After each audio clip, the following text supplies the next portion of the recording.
Pourquoi la Grande-Bretagne est-elle si fréquemment la cible d'attentats?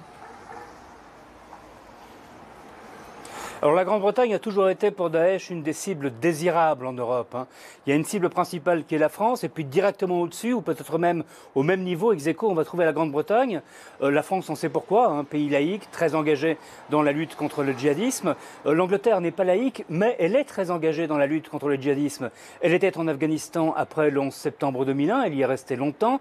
Elle a participé à l'aventure irakienne de George Bush en 2003. Aujourd'hui, elle est en Syrie et en Irak avec la coalition internationale. Par ailleurs, au niveau intérieur, depuis les attentats de 2005, la politique britannique s'est fortement durcie. Il y a eu réellement un éclatement, une dispersion de ce qu'on appelait dans le temps le Londonistan.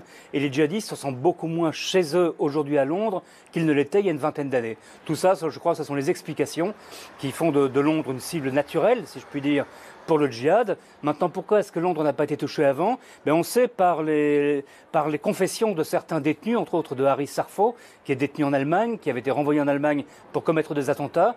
On sait que les recruteurs de Daesh ont eu des problèmes de main-d'œuvre, de ressources humaines. Pendant des années, ont-ils dit à Sarfo, on nous a fait des promesses en Grande-Bretagne et ces promesses n'ont pas été tenues. Manifestement et malheureusement, ces problèmes de ressources humaines semblent avoir été réglés depuis quelques mois.